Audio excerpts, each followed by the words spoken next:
तो हेलो दोस्तों, आप सभी का स्वागत है हमारे यूट्यूब चैनल टोटल लर्निंग पर। आप सभी को गुड इवनिंग, जय हिंद, वंदे मातरम, जय श्री राम, राधे राधे। आप सभी लोग कैसे हैं? आप सभी तक मेरी वॉइस पहुंच रही है? सभी दोस्तों को गुड इवनिंग। तो चलिए दोस्तों, अब हम लोग आज अपनी पॉलिटिक की क्लास कंटिन्यू करते हैं। ऑब्जेक्ट की क्लास हम लोगों ने फर्स्ट क्लास में 25 क्वेश्चन लगभग सॉल्व किए थे। अब हम उसके आगे की ओर बढ़ रहे हैं। तो आप सभी लोग हमारे साथ जुड़े रहें और आप सभी लोग फटाफट अपने दोस्तों को शेयर कर दें कि वो जल्दी से जल्दी हमारे साथ जुड़ सके और इन सभी प्रश्नों के जवाब वो भी दे सके। तो चलिए दोस्तों, थोड़ी देर में हम लोग इसको स्टार्ट करते हैं।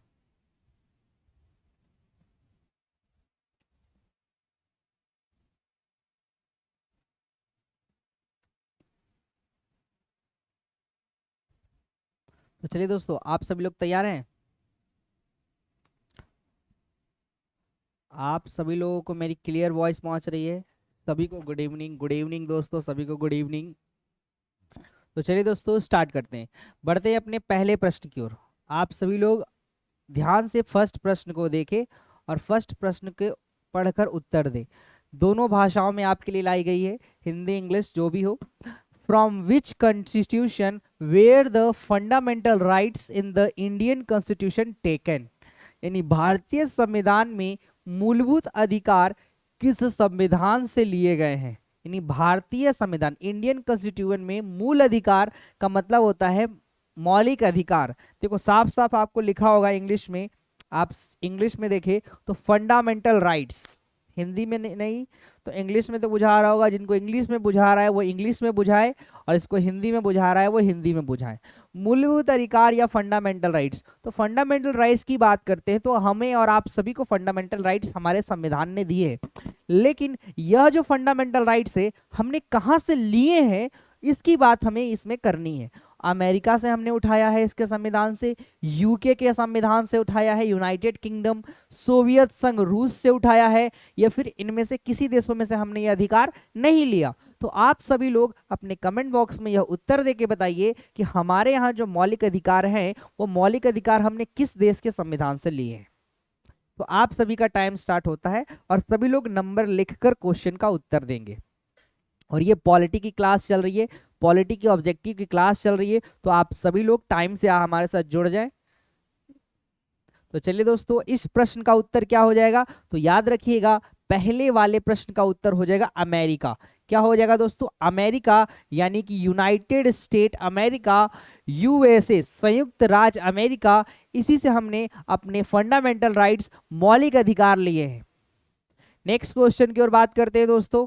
नेक्स्ट क्वेश्चन जो है आपका दूसरा प्रश्न, दोनों स्तर में आपके प्रश्न हैं, दोनों भाषाएं हैं आप लोग के लिए। आप लोगों के बड़े ही कहने पर आपके लिए दोनों भाषाओं में प्रश्न लाए जा रहे हैं। तो how many fundamental rights were given initially, यानी प्रारंभ में कितने मौलिक अधिकार दिए गए थे। बात करें कि how many fundamental rights was given initially, initially का मतलब शुरुआत में 6 मौलिक अधिकार, 6 फंडामेंटल राइट्स हमें मिले, 7 मिले, 4 मिले, 5 मिले। तो आप सभी लोग बताइए प्रारंभ में हमारे पास कितने मौलिक अधिकार थे। तो दोस्तों याद रखिएगा इस वाले प्रश्न का उत्तर आपका हो जाएगा 7। हमारे पास पहले जब हमारे यहाँ कॉन्स्टिट्यूशन बना उस समय कॉन्स्टिट्यूशन में हमें 7 फंडामेंटल राइट्स दिए गए थे। लेकिन अभी हमारे पास वर्तमान में बात करें, प्रेजेंट में हमारे पास कुल 6 फंडामेंटल राइट्स है। कितने हैं? 6 फंडामेंटल राइट्स है। तो ये 6 फंडामेंटल राइट्स अभी हमारे पास प्रेजेंट में है। चलिए नेक्स्ट क्वेश्चन की ओर बात करते हैं दोस्तों। नेक्स्ट क्वेश्चन है हमारा 3rd नंबर।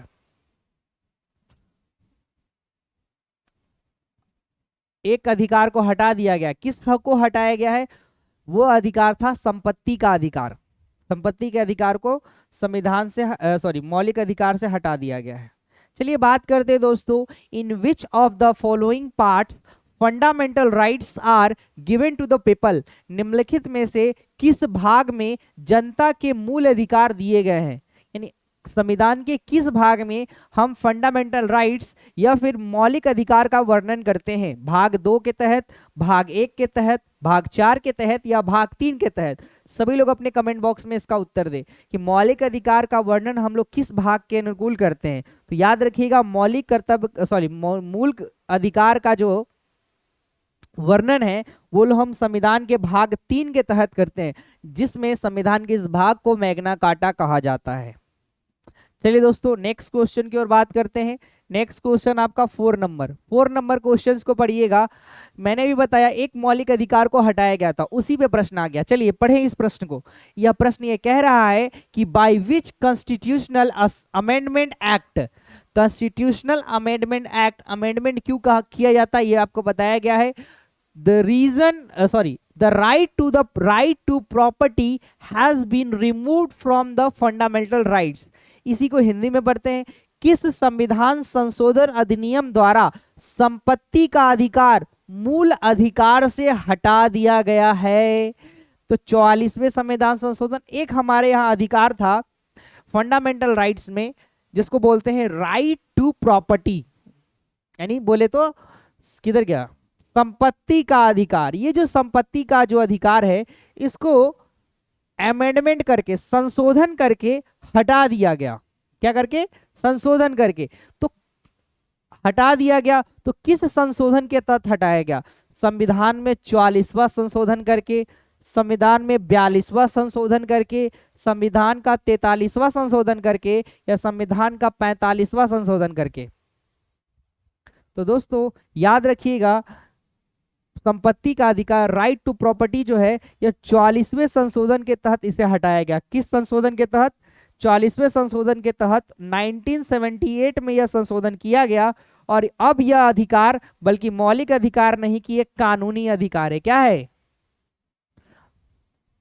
इसे कानूनी अधिकार में डाल दिया गया। अब ये मौलिक अधिकार नहीं है बल्कि कानूनी अधिकार है। चलिए नेक्स्ट क्वेश्चन की बात करते हैं दोस्तों। नेक्स्ट क्वेश्चन है आपका आज का 5वां प्रश्न। 5वां प्रश्न है दोस्तों, the concept of concurrent list in India is taken from the constitution of which country? अगला प्रश्न ये कह रहा है कि भारत में समवर्ती सूची की अवधारणा किस देश के संविधान से ली गई है? आप सभी को पता होगा हमारे देश में सूचियां 3 विषयों पर कानून बनता है। हमारे यहाँ 3 विषयों पर कानून बनता है। 3 विषय, एक है आपका समवर्ती सूची, एक है आपका राज्य सूची, और एक है आपका दोनों मिक्स,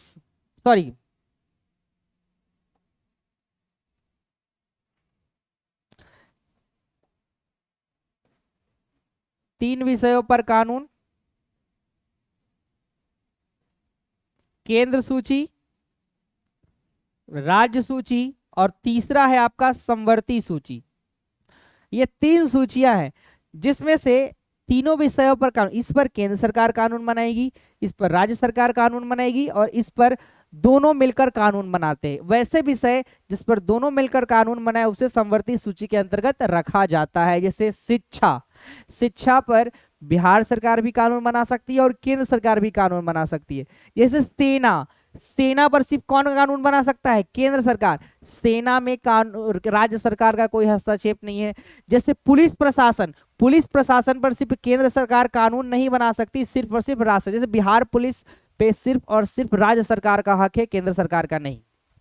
तो उस प्रकार ये जो समवर्ती सूची की बात है ये किस देश के संविधान से हमने लिया है? जर्मनी से लिया है, दक्षिण अफ्रीका से लिया है, आयरलैंड से लिया है कि ऑस्ट्रेलिया से लिया है? तो याद रखिएगा दोस्तों, यह जो समवर्ती सूची की बात है यह हमने ऑस्ट्रेलिया से लिया है। क्या लिया है? ऑस्ट्रेलिया से लिया है। केंद्र राज्य संबंध भी हमने इससे लिया है। केंद्र और राज्य के बीच का जो संबंध है उसकी कैसी बातें होगी, ये 2 चीजें हमने यहां से ली है। एक और चीज ली हमने, केंद्र राज्य संबंध। तो इस सवाल का सही उत्तर क्या हो जाएगा? Option number D. Next question की ओर बात करते हैं दोस्तों। नेक्स्ट क्वेश्चन है आपका 6वां प्रश्न। 6वां प्रश्न ये कह रहा है कि in which schedule of the constitution are 3 list described? यानी तीनों सूची, अभी हमने पढ़ा 3 सूचियां हैं, केंद्र सूची, राज्य सूची, संवर्धित सूची, इसका वर्णन संविधान के किस अनुसूची में है या फिर किस शेड्यूल में है? हमने पढ़ा है कि वर्तमान में हमारे यहाँ 12 अनुसूचियां है, 12 शेड्यूल है, उसमें से किस अनुसूची में इन सूचियों का वर्णन है? अनुसूची 3 में है, अनुसूची 8 में है, अनुसूची 7 में है या अनुसूची 12 में है? आप सभी लोग बताएं किस अनुसूची में हमें यह देखने को मिलता है सूचियों का वर्णन? आप सभी लोग बताइए। तो याद रखिएगा दोस्तों, सूचियों का वर्णन हमें संविधान के अनुसूची 7 में देखने को मिलता है। शेड्यूल 7 में हमें इन विषयों का वर्णन देखने को मिलता है। 8वीं में भाषा है, 6ठे में जनजातीय राज्य है, और 5वीं अनुसूची में क्या है? अनुसूचित जाति, अनुसूचित जनजाति। 4 में लोकसभा सीटों का बंटवारा है, 3 में शपथ है, 2 में वेतन है, 1 में केंद्र राज्य है। चलिए नेक्स्ट क्वेश्चन दोस्तों, 7वां। आज का 7वां प्रश्न ये कह रहा है, initially how many languages were describe in the 8th schedule of the constitution? प्रारंभ में संविधान की 8वीं अनुसूची में कितनी भाषा हो? जब हमारे यहाँ अनुसूचियां बनाई गई उस समय 8वीं अनुसूची में सबसे पहले कितनी भाषाओं को रखा गया? तो उस समय 22 भाषाएं थी, 20 भाषाएं थी, 17 भाषाएं थी, 14 भाषाएं थी। तो याद रखिएगा 14 भाषाओं का वर्णन सबसे पहले किया गया था। कितनी लैंग्वेजेस? 14 लैंग्वेजेस का। नेक्स्ट क्वेश्चन दोस्तों, नेक्स्ट क्वेश्चन है आपका 8वां प्रश्न। 8वां प्रश्न कह रहा है कि संविधान की 8वीं अनुसूची में कितनी भाषाओं का वर्णन है?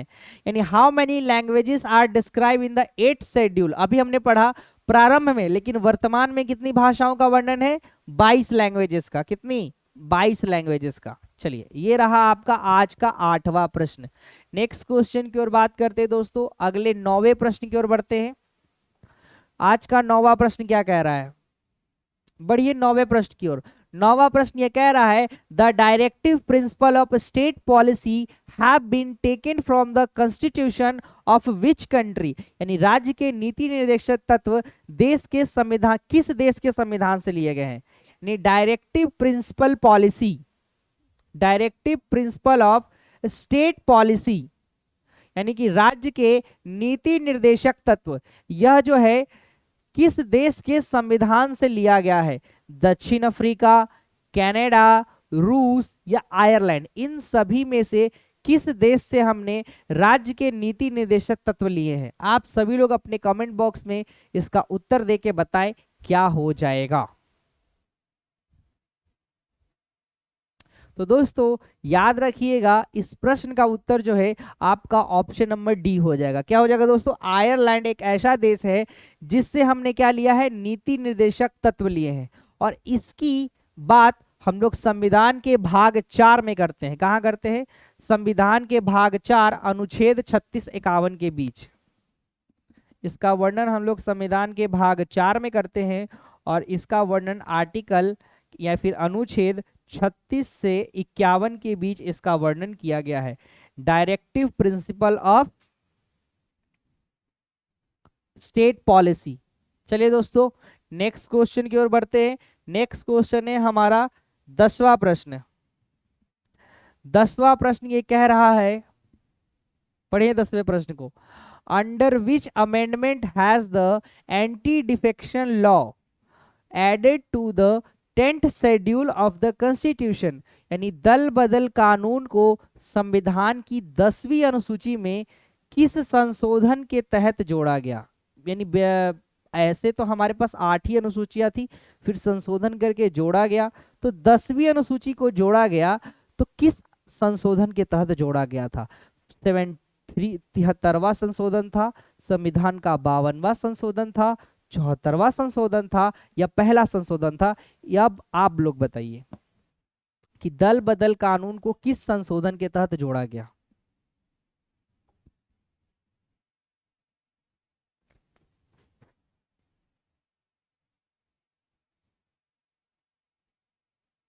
तो दोस्तों याद रखिएगा दल बदल कानून को हमें संविधान के 52वें संशोधन के तहत जोड़ा गया। किस संशोधन के तहत?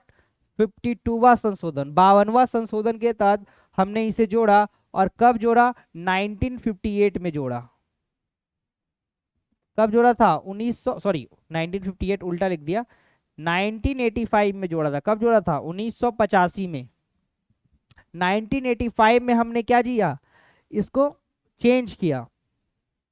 नेक्स्ट क्वेश्चन की ओर बात करते हैं दोस्तों। नेक्स्ट क्वेश्चन जो है हमारा 11वां प्रश्न। आज का 11वां प्रश्न क्या है, पढ़िए। The procedure of amendment of the constitution has been taken from the constitution of which country, यानी संविधान में संशोधन की प्रक्रिया किस देश के संविधान से ली गई है? संशोधन की प्रक्रिया, देखो हम अपने संविधान में संशोधन करते हैं समय के अनुसार, स्थिति के अनुसार। तो ये जो अमेंडमेंट है, ये संशोधन करने का प्रोसेस है। ये जो प्रोसेस है, ये हमने कहाँ से लिया, प्रक्रिया कहाँ से ली? रूस से कहा, रूस के संविधान से लिया, आयरलैंड के संविधान से लिया, दक्षिण अफ्रीका के संविधान से लिया, कि कनाडा के संविधान से लिया? ये आप पर हम छोड़ते हैं। इस प्रश्न का उत्तर आप लोग दें कि हमने किस देश के संविधान से यह लिया है कि हम अपने संविधान में संशोधन कर सकते हैं। तो दोस्तों आप सभी लोग इस प्रश्न का उत्तर दें, क्या हो जाएगा? तो याद रखिएगा, इस प्रश्न का उत्तर आपका दक्षिण अफ्रीका हो जाएगा, यानी कि साउथ अफ्रीका।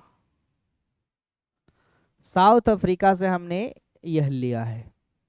नेक्स्ट क्वेश्चन है दोस्तों आपका 12वां प्रश्न। 12वां प्रश्न ये कह रहा है, the post of president, the post of president is taken from the constitution of which, the post of president is taken from the constitution of which country, यानी राष्ट्रपति का पद किस देश के संविधान से लिया गया है? ब्रिटेन से हमने लिया है भाई, आयरलैंड से लिया है, दक्षिण अफ्रीका से लिया है, कि कनाडा से लिया है? हमारे यहाँ जो राष्ट्रपति है, राष्ट्रपति के पद हमने कहाँ से किस देश के संविधान से लिया है?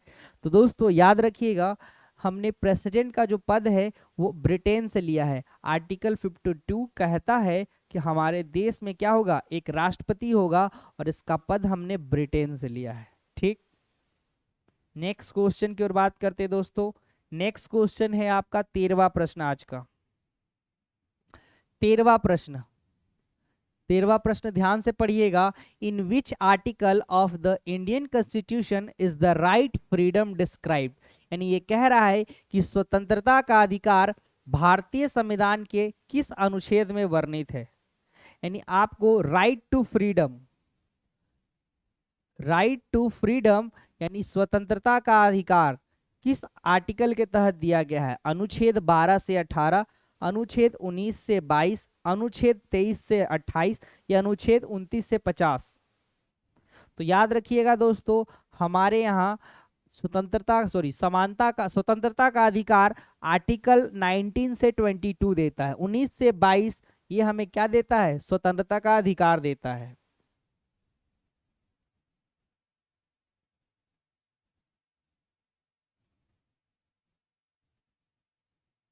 नेक्स्ट क्वेश्चन दोस्तों, नेक्स्ट क्वेश्चन है दोस्तों आपका 14वां नंबर। 14वां नंबर प्रश्न पढ़िएगा। Under which section of the constitution can any person directly raise the case of violation of fundamental rights in the Supreme Court? यानी फिर से एक बार पढ़ते हैं। Under which section of the constitution can any person directly raise the case of violation of fundamental rights in the Supreme court?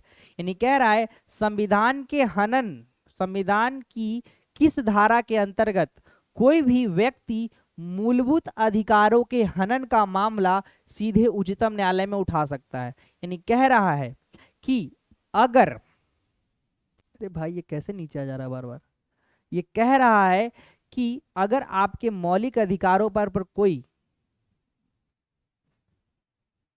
अगर आपके मौलिक अधिकारों का कोई हनन करता है तो आप किस आर्टिकल के तहत उच्चतम न्यायालय जा सकते हैं? किस धारा के तहत? आर्टिकल धारा 28, धारा 31, धारा 29, या धारा 32? आप सभी लोग इस प्रश्न का उत्तर दें।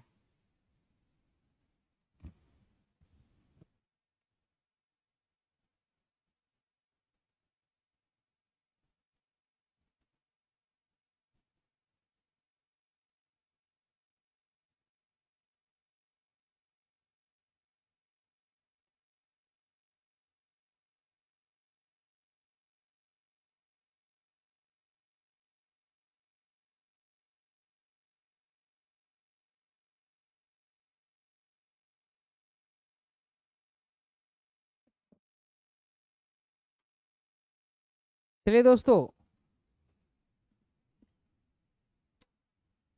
आप सभी को मेरी वॉइस पहुंच रही है?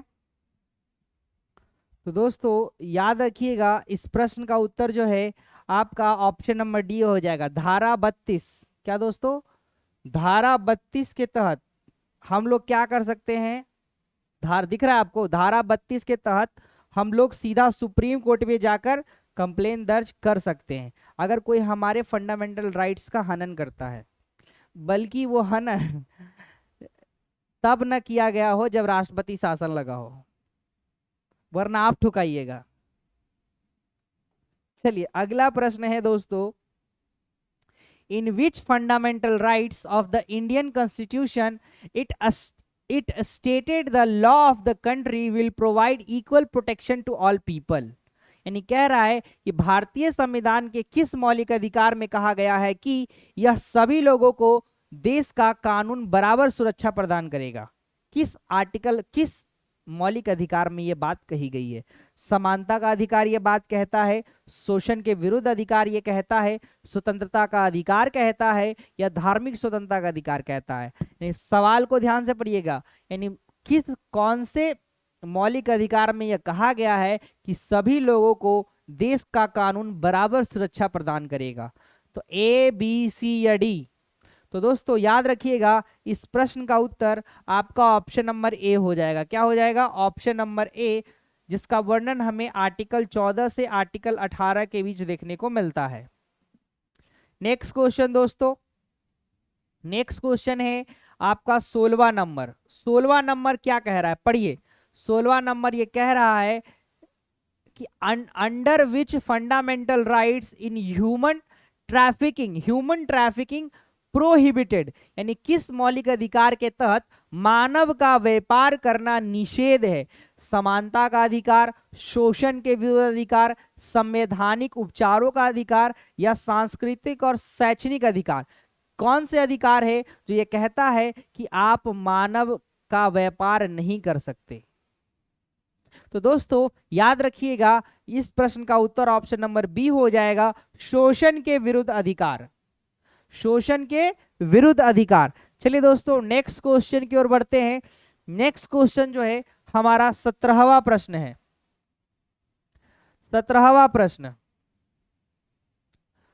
17वां प्रश्न ये कह रहा है कि which of the following is the fundamental rights which is called the heart of constitution according to doctor Ambedkar. यानी कह रहा है निम्नलिखित में से वह मौलिक अधिकार कौन सा है जिसे डॉक्टर अंबेडकर ने के अनुसार संविधान का दिल कहा जाता है? संवैधानिक उपचारों का अधिकार, यानी संविधान का दिल किसके अनुसार? डॉक्टर अंबेडकर के अनुसार, the heart of the constitution. संवैधानिक उपचारों का अधिकार, धर्म का अधिकार, समता का अधिकार, या स्वतंत्रता का अधिकार? सभी लोग बताइए किसको कहा है? तो याद रखिएगा, डॉक्टर भीमराव अंबेडकर ने संवैधानिक उपचारों के अधिकार को क्या कहा है? The heart of the constitution, क्योंकि इसके तहत रीट जारी होता है। चलिए, कोई भी आपके मौलिक अधिकारों का हनन करे तो इसके तहत आप कोर्ट जाते हैं। चलिए नेक्स्ट क्वेश्चन है दोस्तों 18वां प्रश्न। 18वां प्रश्न ये कह रहा है कि which article of the Indian constitution was called by doctor Bhimrao Ambedkar as the heart and soul of the Indian constitution. यानी भारतीय संविधान के किस अनुच्छेद को डॉक्टर भीमराव अंबेडकर ने भारतीय संविधान का हृदय और आत्मा कहा है? यानी भारतीय संविधान के किस आर्टिकल को डॉक्टर भीमराव डी कहते हैं कि वह क्या है? संविधान का हृदय या फिर क्या है? आत्मा है। या the heart and the soul of the Indian constitution. Article 356 में कहा है उन्होंने, आर्टिकल 32 में कहा है उन्होंने, आर्टिकल 14 में कहा है उन्होंने, या फिर आर्टिकल 19 में कहा है उन्होंने? आप सभी लोग इस प्रश्न का उत्तर दें, किस आर्टिकल को इन्होंने कहा है? तो दोस्तों याद रखिएगा, आर्टिकल 32। क्या दोस्तों? आर्टिकल 32, आर्टिकल 32 को इन्होंने क्या कहा है कि ये क्या है? संविधान का हृदय और संविधान की आत्मा है। संवैधानिक उपचारों का अधिकार। चलिए नेक्स्ट क्वेश्चन दोस्तों, नेक्स्ट क्वेश्चन है आपका 19वां नंबर। 19वां नंबर ये कह रहा है कि which of the following articles of the constitution deals with fundamental duties, यानी संविधान का निम्नलिखित में से कौन सा अनुच्छेद मौलिक कर्तव्य से संबंधित है। यानी अनुच्छेद 39 का ग, अनुच्छेद 51 का क, अनुच्छेद 29 का ख, या उपयुक्त में से कोई नहीं। आप सभी लोग बताइए कि कौन सा ऐसा अनुच्छेद है जो मौलिक कर्तव्य से संबंध रखता है। मौलिक कर्तव्य का मतलब होता है फंडामेंटल ड्यूटीज। तो दोस्तों पहले हम मौलिक कर्तव्य के बारे में थोड़ा सा जान ले। ये जो मौलिक कर्तव्य है ये हमने रशिया से लिया है। कहाँ से लिया है? रशिया यानी रूस से लिया है। और याद रखिएगा जब हमारे यहाँ संविधान बना था इसकी संख्या 0 थी, फिर हमारे यहाँ 1976 में एक संशोधन करके 10 मूल कर्तव्यों को जोड़ा गया और अभी वर्तमान में हमारे यहाँ 11 है। ये बातें हो गई। अब याद रखिए इस प्रश्न का उत्तर आर्टिकल 51 का क है। ये तो अनुच्छेद है, लेकिन आपसे कोई पूछ दिया कि यह किस भाग में इसका वर्णन है, तो याद रखिएगा इसका वर्णन संविधान के भाग 4 क में है। कहाँ है? संविधान के भाग 4 क में। नेक्स्ट क्वेश्चन दोस्तों, नेक्स्ट क्वेश्चन है आपका 20वां प्रश्न। 20वां प्रश्न ये कह रहा है कि can the fundamental rights of the Indian citizen be suspended, भारतीय नागरिकों के मौलिक अधिकारों को निलंबित किया जा सकता है। यानी भारतीय नागरिकों को जो फंडामेंटल राइट्स दिए गए हैं उसको कौन समाप्त कर सकता है? राष्ट्रपति आपातकाल के दौरान कर सकता है, या फिर वित्तीय आपातकाल के दौरान हो सकता है, या कभी भी हो सकता है, या किसी भी दशा में हो सकता है। तो याद रखिएगा आपके मौलिक अधिकारों को समाप्त किस दौरान किया जाता है? राष्ट्रपति आपातकाल के दौरान। आपातकाल लग जाएगा तो आपके मौलिक अधिकारों को क्या कर दिया जाएगा? समाप्त कर दिया जाएगा। आप चिल्लाते रहिएगा कुछ नहीं होगा। नेक्स्ट क्वेश्चन दोस्तों आपका 21वां नंबर। 21वां नंबर प्रश्न, 21वां नंबर है sir, who is the head of the executive according to the Indian constitution, भारतीय संविधान के अनुसार कार्यपालिका का प्रमुख कौन है? आप सभी ने पढ़ा होगा विधायिका, कार्यपालिका, न्यायपालिका। विधायिका का काम है कानून बनाना, कार्यपालिका का नाम है कानून लागू करना, और न्यायपालिका का काम है कानून का संरक्षण करना। तो कार्यपालिका जो है कानून का लागू करती है। तो इसका अध्यक्ष कौन होता है? प्रधानमंत्री, भारत सरकार का मुख्य सचिव, राष्ट्रपति, या फिर केंद्रीय गृह मंत्री। तो आप लोग याद रखिएगा कार्यपालिका का जो प्रमुख होता है वो देश का राष्ट्रपति होता है। कौन होता है? राष्ट्रपति ही हमारे एग्जीक्यूटिव के हेड होते हैं। नेक्स्ट क्वेश्चन है दोस्तों आपका 22वां प्रश्न। How many members in the total A R nominated by the president of both house of the parliament, यानी राष्ट्रपति द्वारा दोनों सदनों के लिए कुल कितने सदस्यों को नामांकित किया जाता है? तो याद रखिएगा हमारे यहाँ राष्ट्रपति के द्वारा कुल 14 सदस्यों का नामांकित किया जाता था। राज्यसभा से 12 सदस्यों को, लोकसभा से 2 सदस्यों को। लेकिन लेकिन लेकिन लेकिन मेरे बातों को ध्यान से सुनिए, थोड़ा सा सस्पेंस है यहाँ पर। लेकिन ये जो लोकसभा में 2 सदस्य है इसको समाप्त कर दिया गया है, इसको समाप्त कर दिया गया है। यानी इस प्रकार हम ये कह सकते हैं कि कुल 12 सदस्यों को ही मनोनीत करते हैं। केवल राज्यसभा के लोगों को मनोनीत करते हैं, लोकसभा में नहीं, क्योंकि लोकसभा में एंग्लो इंडियन को ये मनोनीत करते थे, लेकिन एंग्लो इंडियन तो अब खत्म हो गया। तो करेंगे किसको? नेक्स्ट क्वेश्चन 23वां। The president of India is an integral part of, यानी भारत का राष्ट्रपति किसका एक अभिन्न अंग है? बताइए हमारे देश का राष्ट्रपति किसका अंग है? संसद का अंग है, लोकसभा का अंग है, राज्यसभा का अंग है, या मंत्रिपरिषद का अंग है? तो याद रखिएगा हमारे देश का जो राष्ट्रपति है दोस्तों वो किसका अंग होता है? संसद का अंग होता है। किसका? संसद के कितने अंग होते हैं? 3 अंग होते हैं, जिसमें से एक राष्ट्रपति तो खुद है, प्रेसिडेंट साहब खुद होते हैं, और दूसरे लोकसभा होता है, और तीसरा राज्यसभा होता है। ये सभी के सभी क्या है? इसके अंग है। चलिए दोस्तों नेक्स्ट क्वेश्चन की ओर बात करते हैं। नेक्स्ट है हमारा second last 24। For how long are the members of Rajya Sabha elected? Rajya Sabha के सदस्यों का निर्वाचन कितनी अवधि के लिए होता है? बताइए, राज्यसभा के सदस्यों का निर्वाचन कितनी अवधि के लिए? 2 साल, 4 साल, 5 साल, 6 साल? याद रखिएगा, राज्यसभा का एक सदस्य जो है 6 वर्षों के लिए चुना जाता है। कितने वर्षों के लिए? 6 वर्षों के लिए। आज का दोस्तों आखिरी प्रश्न आप सभी के लिए कि what is the length of tenure of president, यानी राष्ट्रपति का कार्यकाल कितना होता है? ये तो सवाल बच्चों वाला सवाल है, 6, 2, 4 या 5। तो आप आंख मूंद के भी मारिए, 5 वर्ष जो है राष्ट्रपति के कार्यकाल का होता है। तो चलिए दोस्तों, ये था आज का आपका आखिरी प्रश्न पॉलिटी का, और यहीं पर आपकी आज की पॉलिटी ऑब्जेक्टिव की दूसरी क्लास जो है समाप्त होती है। और आप सभी से हम मिलेंगे अगले क्लास में। आशा करते हैं आप सभी को हमारी ये क्लास अच्छी लगेगी हो। तो आप सभी को अगर ये हमारी क्लास अच्छी लगी है तो आप लोग फटाफट हमारे इस वीडियो को लाइक कर दिए, हमारे चैनल को सब्सक्राइब कर दीजिए, और इस वीडियो में, इस सेशन में कमेंट करके बताइए आज की आपकी क्लास कैसी लगी, और विचार देते रहें आप लोगों को और क्या क्या प्रस्तुत किया जाए आपके सामने। तो आप सभी लोग हमारे कमेंट बॉक्स में कमेंट करके जरूर बताइएगा, और आप अपने दोस्तों को फटाफट ये सब आप लोग वीडियो शेयर कर दें कि वो सब भी हमारे साथ जुड़ सके। और आप सभी बच्चे जो भी पारा मेडिकल 2024 की तैयारी करना चाहते हैं, अब तो कुछ ही महीने हैं, अगर जो भी बच्चे तैयारी करना चाहते हैं वो हमारे टोटल लर्निंग टीम के साथ जुड़ सकते हैं।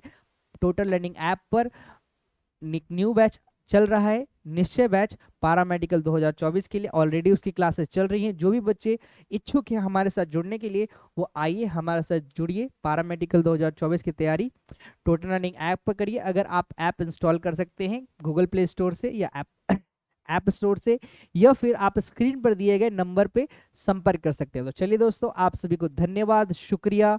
फिर मिलेंगे आप सभी से अगले क्लास में। आप सभी को जय हिंद, जय भारत, जय सिया राम, राधे राधे।